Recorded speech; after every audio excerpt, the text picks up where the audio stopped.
Hey guys, कैसे हैं आप लोग। मैं हैप्पी मांगा टीवी पर आप लोगों का स्वागत करता हूं। आप इस चैनल पर पहली बार आए हैं तो प्लीज वीडियो को लाइक जरूर करिएगा और चैनल को सब्सक्राइब करके बेल आइकन को क्लिक करना मत भूलिएगा। तो लास्ट पार्ट में हम लोगों ने देखा था कि मू चैनवा और उसकी फैमिली के स्टॉल को जियांग और उसके साथियों से बचाता है और फिर पार्क में आगे जाकर अपने स्पोर्ट्समैनशिप की प्रैक्टिस करने लगता है और जियांग अपना बदला लेने के लिए टाइगर बॉक्सिंग जिम के लीडर हु बाओ को अपने साथ ले आता है और जियांग बाओ से कहता है आपको उस लड़के से मेरा बदला लेना होगा। बाओ कहता है जरूर, पर पहले हम उस लड़के को तो देख ले कि आखिर वो किस लायक है। जियांग बाओ की तरफ देखते हुए कहता है जैसे ही वो आपको देखेगा तो मुझे पता है कि वो आपको देखते ही अपनी पैंट खराब कर लेगा। वो ये सुनकर कहता है ये तो ठीक है, पर वो लड़का अभी तक हम लोगों को क्यों नहीं मिला। तभी जियांग साइड में मो को देख लेता है और चिल्लाते हुए बाओ से कहता है कि वो लड़का यहाँ पर खड़ा हुआ है। ये सुनते ही बाओ मो को देखते हुए कहता है सच में तुम एक बहुत बड़े बेवकूफ हो। तुमने बिना मेरी रेपुटेशन के बारे में जाने मेरे भाई को हाथ लगाने की हिम्मत कैसे की। मो बाओ से पूछता है अब तुम्हें क्या चाहिए। बाओ हंसते हुए जियांग को इशारा करते हुए मो से कहता है हमें कंपनसेशन चाहिए। तुमने मेरे भाई को बहुत बुरी तरीके से मारा है, इसके लिए तुम्हें 200,000 येन देने होंगे वरना तुम यहाँ से नहीं जा सकते।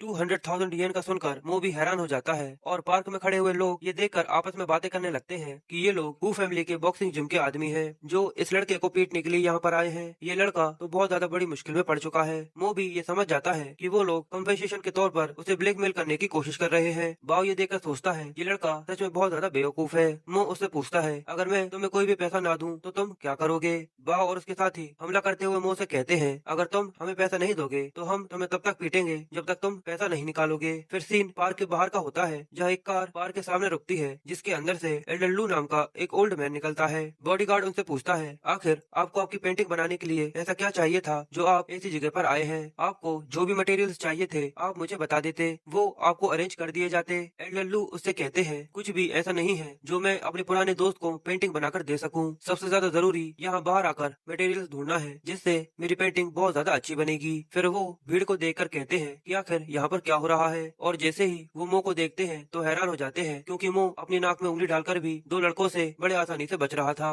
एल्डर लू शॉक हो जाते हैं और बॉडी बिल्डर में ट्रांसफॉर्म होकर कहते हैं ये सबसे ज्यादा मजेदार पेंटिंग बनने वाली है, ये बहुत ज्यादा पावरफुल है, मैं अपने आप को इसे बनाने से नहीं रोक सकता। फिर वो अपना ब्रश और पेपर लेकर इसे ड्रॉ करना चालू कर देते हैं और सामने वो मुंह से कहता है तुम्हें बस डॉज करना आता है। इससे साबित हो जाता है कि मेरे मास्टर के अलावा मुझसे ज्यादा एक्सपर्ट यहाँ पर कोई भी नहीं है। और पीछे उसके साथ ही वो को चेयर करते हुए कहते हैं आपके एक पंच से ही ये मर सकता है, इसके साथ अच्छे से खेलिएगा क्योंकि इसने आपको प्रवोक किया है। ये सुनते ही बाओ मुंह की तरफ बढ़ते हुए कहता है लड़के तुमने सुन लिया ना, अब मेरे सामने गड़गड़ाकर भीख मांगने के समय निकल चुका है। जो बोलकर वो अपना पंच रेडी करता है और मुंह के काफी पास पहुंच जाता है। तभी मुंह अपने एक जोरदार पंच बाओ के चेहरे पर मारता है और उसका मुंह तोड़ देता है और फिर कहता है तुम बहुत ज्यादा शोर मचाते हो। बाओ के साथ आए हुए सभी साथी ये देखकर काफी ज्यादा हैरान हो जाते हैं और कहते हैं आखिर ये कैसे हो सकता है, बस एक ही पंच, बाओ इतने आसानी से कैसे हार सकता है। वहाँ खड़े सभी लोग भी ये देखकर हैरान हो जाते हैं और उन सबको अपनी आंखों पर भरोसा नहीं होता और वो कहते हैं टाइगर बॉक्सिंग स्कूल का सबसे ज्यादा बड़ा डिसाइपल एक ही पंच में कैसे हार सकता है। और मुंह जियांग से कहता है क्या इसके अलावा कोई और है जिससे तुम मुझे लड़ाना चाहते हो। ये सुनते ही जियांग और उसके साथी डरते हुए वहाँ से भागने लगते हैं और कहते हैं ये पूरी तरह से पागल है।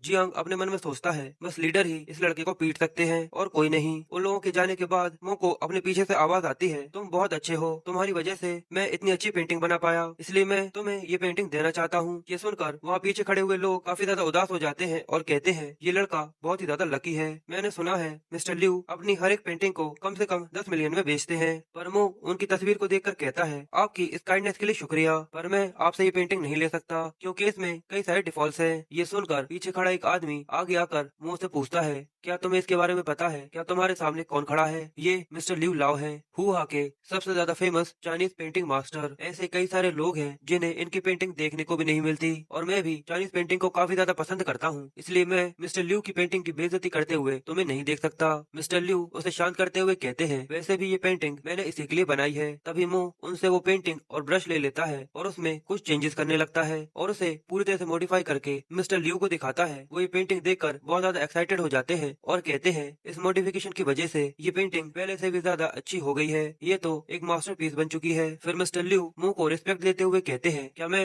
आपका नाम जान सकता हूँ। ये देखकर पीछे खड़ी भीड़ कहती है मिस्टर ल्यू तो इस लड़के को अपना टीचर मान चुके हैं। मुंह उन्हें अपना नाम बताते हुए कहता है मेरा नाम मो है और मैंने पेंटिंग देखकर सोचा कि मैं उसके साथ खेल लूं। ये ग्रैंडपा केंग के नॉलेज के सामने कुछ भी नहीं है। जो सुनकर मिस्टर ल्यू शॉक हो जाते हैं और सोचते हैं इस लड़के ने बस पेंटिंग के साथ खेला और फिर मुझसे भी ज्यादा अच्छी पेंटिंग बना दी। ये सोचकर वो बहुत ज्यादा डिमोटिवेट हो जाते हैं और वहीं पर बैठ जाते हैं। मो वहाँ से जाने लगता है तो वो आदमी मो के पीछे आकर उसे रोक कर कहता है, क्या तुम एक पेंटिंग मेरे लिए भी बना सकते हो? तो मो उसके लिए भी एक पेंटिंग बना देता है, जिसे वो आदमी देखकर कहता है, ये बहुत ही ज्यादा कमाल की है, मुझे तो इससे प्यार हो गया है। फिर वो आदमी मो को इस पेंटिंग के बदले टियानफू होटल का गोल्डन कार्ड देते हुए कहता है, जब भी आप टियानफू होटल में आएंगे आपको वहाँ की सारी सर्विसेज पूरी तरह से फ्री दी जाएंगी, प्लीज इसका अच्छे से ख्याल रखिएगा। मो उससे वो कार्ड ले लेता है और वहाँ से जाते हुए सोचता है, उसने मुझे इनवाइट तो किया है पर मैं किसी भी होटल में जाने में जरा सा भी इंटरेस्टेड नहीं हूँ। वो ये सोच ही रहा था तभी जाओ पीछे से भागा भागा हुआ आता है और मो को एक इनविटेशन कार्ड देते हुए कहता है, आज से 3 दिन बाद ग्रैंड जाओ के ठीक होने की पार्टी रखी गई है, इसलिए वो चाहते हैं कि आप वहाँ पर जरूर आए। और इसी के साथ ये पार्ट यहीं पर खत्म हो जाता है। हे गाइस, कैसे हैं आप लोग? मैं हैप्पी मांगा टीवी पर आप लोगों का स्वागत करता हूँ। आप इस चैनल पर पहली बार आए हैं तो प्लीज वीडियो को लाइक जरूर करिएगा और चैनल को सब्सक्राइब करके बेल आइकन को क्लिक करना मत भूलिएगा। तो लास्ट पार्ट में हम लोगों ने देखा था मो मिस्टर लियू से मिलता है, जहाँ वो उनकी पेंटिंग में कुछ डिफॉल्ट बताकर उन्हें मॉडिफाई करके उन्हें दे देता है, जिससे वो काफी ज्यादा इंप्रेस हो जाते हैं। जिसके बाद वो एक आदमी के लिए पेंटिंग बनाता है तो वो आदमी इस पेंटिंग के बदले मो को टियानफू होटल का VIP गोल्डन कार्ड देता है, जिसे लेकर उसके बारे में सोचते हुए मो वहाँ से आगे जाने लगता है। तभी जाओ उसे रोककर ग्रैंड पाजोंग के ठीक होने की पार्टी में मो को इनवाइट करता है। अब सीन 3 दिन बाद रात में लोंगशी होटल का होता है, जहाँ वो पार्टी रखी गई थी। मो होटल के बाहर खड़ा होकर सोचता है कि ये बहुत ही ज्यादा लग्जरियस है, पर मुझे ये नहीं पता कि वो ओल्ड मैन अब ठीक है या नहीं। मो गेट पर खड़ा होकर ये सब सोच ही रहा था, तभी पीछे से क्यू यान अपनी कार से उतरते हुए मो को देख लेता है और कहता है, क्या बात है, मुझे नहीं पता था कि तुम यहाँ पर काम करते हो। पर मो क्यू यान को देखकर उसे कुछ नहीं कहता और वहाँ से जाने लगता है। तो क्यू यान मो को रोककर उसे कहता है, पढ़ाई के साथ काम करना एक काफी अच्छी बात है, तुम्हें इसमें शर्म आना नहीं चाहिए। पर साथ ही क्यू यान अपने मन में सोचता है, मेरे पास यही अच्छा मौका है तुम्हें ह्यूमिलिएट करने का, तुम्हारे जैसा भिखारी जायुन को जरा सा भी डिजर्व नहीं करता। जो बोलकर क्यू यान आगे चला जाता है, जहाँ मो वेटर्स की ड्रेस देखकर समझ जाता है कि उसकी ड्रेस भी वेटर्स की तरह लग रही है। पर फिर वो इसे इग्नोर करते हुए हॉलवे में घूमने लगता है। तो क्यू यान मो को देखकर सोचता है, मैंने सोचा नहीं था कि ये लड़का ग्रैंड पाजोंग की पार्टी में काम कर रहा होगा। अब मैं अपने ग्रैंडपा और एल्डर जोंग के अच्छे रिलेशन का इस्तेमाल करके देखो तुम्हें कैसे बेइज्जत करता हूँ। फिर क्यू यान चिल्लाते हुए मो से कहता है, मेरे लिए रेड वाइन लेकर आओ। पर मो उस पर ध्यान नहीं देता। क्यू यान मो को धक्का देते हुए कहता है, क्या तुम बहरे हो गए हो? तुम्हें सुनाई नहीं देता कि मैंने तुमसे रेड वाइन मंगाई है? पर साथ ही वो सोचता है, आज मैं इस भिखारी को अपना स्टेटस समझाता हूँ कि हम दोनों में आखिर कितना फर्क है। मो क्यू यान को देखकर उसे कुछ नहीं कहता और उसके लिए रेड वाइन लेकर आ जाता है और क्यू यान को सर्व करता है। तो क्यू यान ये देखकर काफी ज्यादा खुश होता है और कहता है कि ये वेटर बनकर मेरा ही नाम खराब कर रहा है, पर अपना दुश्मन अगर आपको सर्व करे तो इससे अच्छी फीलिंग क्या हो सकती है। फिर क्यूआन के शैतानी दिमाग में एक और ख्याल आता है और वो कहता है, चलो तुम्हारे साथ थोड़ा और खेलते हैं। फिर क्यूआन अपना ही गिलास अपने पैरों पर गिरा देता है और फिर मुंह पर चिल्लाते हुए मैनेजर को आवाज देता है और कहता है कि तुम्हारे वेटर ने मेरे शूज गंदे कर दिए। शोर सुनते ही मैनेजर भागा भागा आता है और क्यूआन को देखकर उससे माफी मांगता है और मुंह के कंधे पर मारकर उसे इशारा करता है और कहता है, तुमने क्यूआन से अभी तक माफी क्यों नहीं मांगी? तभी क्यूआन पब्लिक में एक अच्छा आदमी बनने का नाटक करते हुए कहता है, ये मेरा क्लासमेट है इसलिए माफी मांगने की जरूरत नहीं है। पर फिर वो आगे कहता है, अगर तुम चाहो तो झुककर मेरा जूता साफ कर सकते हो। ये सुनते ही मैनेजर मुंह पर चिल्लाते हुए कहता है, क्या तुमने नहीं सुना? जल्दी झुको और उनके जूते साफ करो। पर मुंह उन दोनों को इग्नोर करते हुए वहाँ से आगे निकल जाता है और सोचता है, ग्रैंड पाजोंग की पार्टी में मैं कुछ भी खराब नहीं करना चाहता, इसलिए ये लोग जो भी कह रहे हैं इन्हें यहीं पर छोड़कर मैं यहाँ से जा रहा हूँ। ये देखकर वहाँ खड़े गेस्ट एक दूसरे से बातें करने लगते हैं कि क्यूआंग काफी ज्यादा अच्छा इंसान है, पर ये सारी रिस्पॉन्सिबिलिटी मैनेजर की है कि वो अपने एम्प्लॉइज को ही नहीं संभाल पाते। पर अगर इसकी बजाय मैं होता तो मैं इसे अभी के अभी जॉब से निकाल देता। मैनेजर अपनी इतनी ज्यादा इंसल्ट होते हुए देखकर मुंह पर चिल्लाते हुए कहता है, मैं तुम्हें जॉब से निकालता हूँ, जल्दी से अपने कपड़े बांधो और यहाँ से निकल जाओ। फिर तभी गेट खुलता है और पीछे से ग्रैंड पाजोंग अपनी फैमिली के साथ होटल में आ जाते हैं। ये देखकर क्यूआंग जल्दी से ग्रैंडपा का वेलकम करने के लिए गेट पर जाता है और उनसे कहता है कि यहाँ पर एक वेटर है जिसे ये नहीं पता कि वो क्या कर रहा है, इसलिए मैं उसे सजा देने ही वाला था। क्यूआंग ये बोलता ही रह जाता है। तभी ग्रैंड पाजोंग और उसकी फैमिली उसे इग्नोर करके आगे निकल जाती है और मुंह को रिस्पेक्ट देते हुए कहती है, हम लोगों को माफ कर देना, हम लोग लेट हो गए, मैं उम्मीद करता हूँ कि आप हमें माफ कर देंगे। ये देखकर सभी काफी ज्यादा शॉक हो जाते हैं और मैनेजर की तो हवा टाइट हो जाती है और क्यूआंग भी ये देखकर समझ जाता है कि मो कोई वेटर नहीं है, पर ग्रैंड पाजाओ उसे आके इतनी ज्यादा इज्जत क्यों दे रहे हैं। मो ग्रैंड पा से कहता है, आपको ऐसा कुछ करने की जरूरत नहीं है। फिर ग्रैंड पाजाओ सब लोगों को बताते हैं कि मो मेरा VIP गेस्ट है, अगर किसी ने इसे डिसरिस्पेक्ट किया इसका मतलब आज उसने मुझे भी डिसरिस्पेक्ट किया। ये सुनकर सभी फिर से काफी ज्यादा शॉक हो जाते हैं और मैनेजर समझ जाता है कि उसकी जॉब की पूरी तरह से वाट लग चुकी है। फिर ग्रैंड पाजाओ क्यूआंग से कहते हैं, भले ही तुम्हारे ग्रैंडपा और मेरे रिलेशन काफी ज्यादा अच्छे हो, पर तुम यहाँ पर आकर जो चाहो वो नहीं कर सकते, इसलिए अभी मेरी नजरों से दूर हो जाओ। फिर जाओ फैमिली मैनेजर को होटल से निकाल कर बाहर फेंकवा देती है। तो मैनेजर उन लोगों से भीख मांगते हुए कहता है, मुझे माफ कर दीजिए, मुझे एक और चांस दीजिए, मुझे ये नहीं पता था कि वो कौन है। पर जाओ उसकी जरा सी भी नहीं सुनता और उससे कहता है कि वो हमारे ऑनरी गेस्ट था, इसलिए अब यहाँ से दफा हो जाओ। बेचारा मैनेजर रोते हुए कहता कहता है, मैंने अपने ही हाथों से अपने करियर को तबाह कर दिया।